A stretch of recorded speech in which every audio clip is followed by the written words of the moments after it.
work out the value of a logarithm without using a calculator.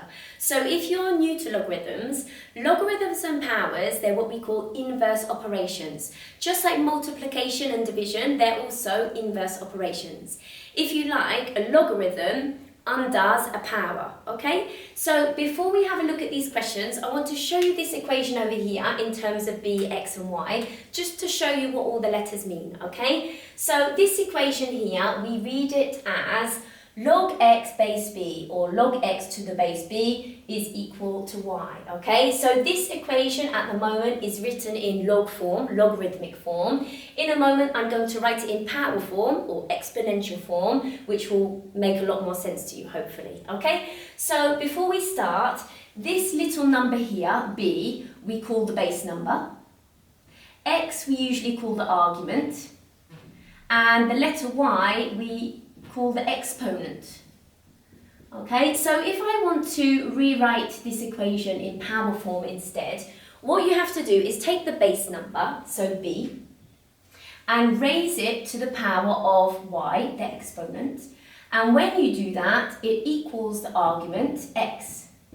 Okay, so now the equation is written in power form instead, or in exponential form, okay, so this is equivalent and hopefully makes a lot more sense to you.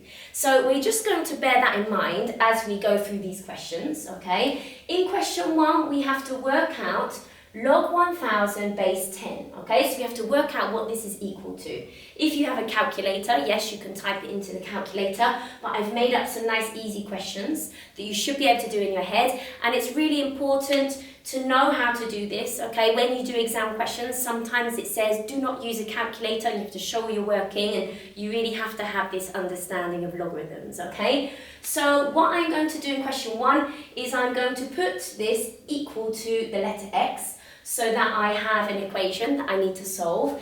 And remember, we're going to write the equation in power form instead, okay? So to do that, we take the base number, 10, we raise it to the power of x, the exponent, and when we do that, it has to equal the argument, so in this case, 1000. So to solve this equation and work out the value of x, you're just asking yourself what this power has to be, okay? 10 to the power of what gives you 1000? Well, it has to be 3, okay? Because 10 cubed, 10 times 10 times 10 is equal to 1000. So that's the answer to question 1, okay? Now, in question 2, it says log 32 base 2, okay? And again, I'm going to put it equal to x, okay? So I have an equation to solve. And I'm going to rewrite the equation in power form, okay? So to do that, I take the base number, 2, I raise it to the power of x, and that has to equal the argument x. Not x, sorry, 32, okay? So now we have to work out this value of x, okay? So what power here gives you 32? Well, it has to be 5, okay? 2 raised to the power of 5 is equal to 32, okay? So that's the answer, or that's the value of this logarithm. Okay, on to question 3. Exactly the same thing. I'm going to put equal to x, so I have an equation to solve. I'm going to take the base number, which is 5, and raise it to the power of x. When I do that, it equals the argument, which also happens to be 5. So this is a nice easy one. What does the power need to be here? Well, it has to be 1. Because 5 to the power of 1 is equal to 5. And I wanted to put that one in. It maybe seems very easy, but I just wanted to point out that whenever the base number and the argument are the same, it's always equal to 1, okay? The logarithm is always equal to 1, and that will really come in handy when you're solving equations and you're trying to simplify. So in question 4, we have to work out log 1/9 base 3. Okay, so just like with the previous questions, I'm going to put this log equal to x so that I have an equation, and I'm going to rewrite that equation in power form. So to do that, I take the base number 3, I raise it to the power of x, and that has to equal the argument, which is 1/9. Okay, so what does the power need to be? 3 to the power of what equals a 9? Well, I can just see that it's -2. Okay, but if you're not quite sure how I knew that, what you could do is rewrite this equation as 3 to the power of x equals 1 over 3 squared. Okay, so I'm just rewriting the number 9 as 3 squared instead. And so 3 to the power of x is the same thing as 3 to the power of minus 2. Okay, that's how I knew that x is equal to minus 2. If that seems a bit tricky, all you need to do is brush up on rules of indices, okay, the power rules, okay, and then this topic logarithms will seem much easier, okay? Now, on to question 5. We have to work out log₅√5 base 5. Okay, I'm going to put it equal to x again and rewrite it in power form. So 5 to the power of x is equal to 5√5. Okay, so to solve this one, to work out the value of x, I'm going to write the right-hand side of this equation in power form. Okay, so when I do that, this 5 is the same as 5 to the power of 1. And we're multiplying this with √5, or the square root of 5.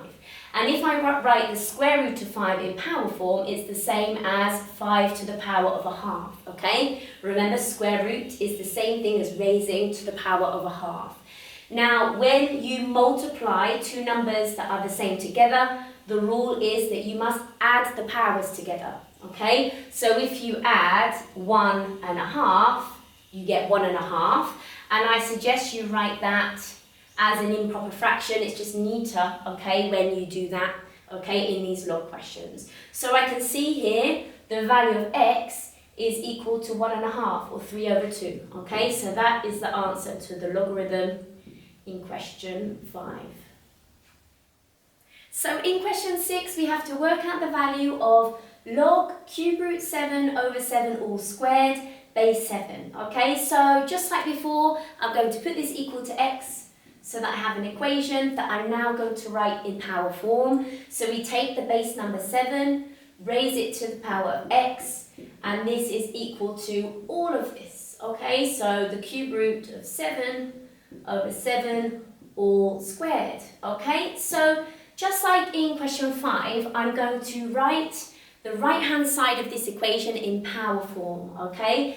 So if I do that, the numerator is the cube root of 7, okay? And if I write that in power form, it's the same as 7 raised to the power of 1/3, okay?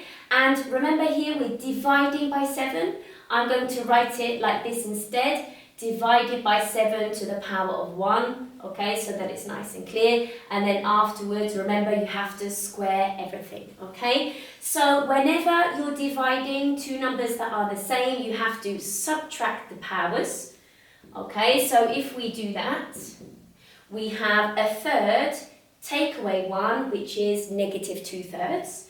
So we have 7 to the power of -2/3. And remember, you have to square everything.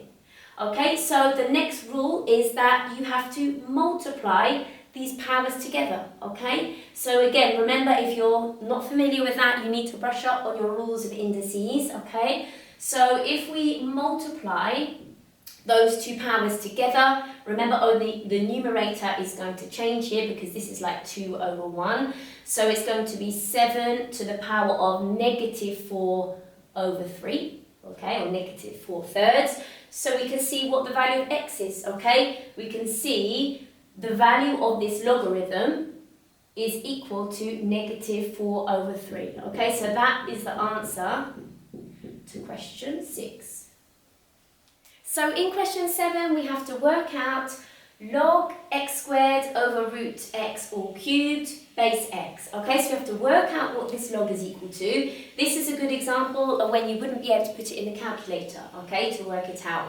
So usually I would put the log equal to x and then rewrite the equation in power form, except x has already been used as a variable, so I'm going to choose a different letter, okay? I'm going to put it equal to y instead. So if I rewrite the equation in power form, I'm going to take the base x, raise it to the power of y, and when I do that, it's equal to the argument, which is x² √x all cubed. Okay, so the next thing I need to do is simplify this equation. I need to write the right-hand side in power form instead, okay? So if we do that, Okay, the numerator x squared, I'm just going to leave as it is for the moment. Okay, so it's over root x, which is the same thing as dividing by x to the power of a half. Okay, remember the square root is the same as raising to the power of a half. Okay, and remember you need to keep that in brackets because afterwards we need to cube everything. Okay, now the next step would be to subtract the powers. Remember, whenever you're dividing, you subtract the powers. Okay, so if we do that, we have 2 take away a half, which is 1.5. I'm going to write my power as an improper fraction, so it would be 3/2 as 1.5. And again, remember, there's a cubed outside the brackets, okay? So the last step would be to multiply these powers together. So x to the power of y is equal to x to the power of 3 times 3 is 9, so it would be 9/2. Okay, so we found the value of y. And remember, the value of y is equal to the logarithm. Okay, so we've worked out the log. It is 9/2 or 4.5.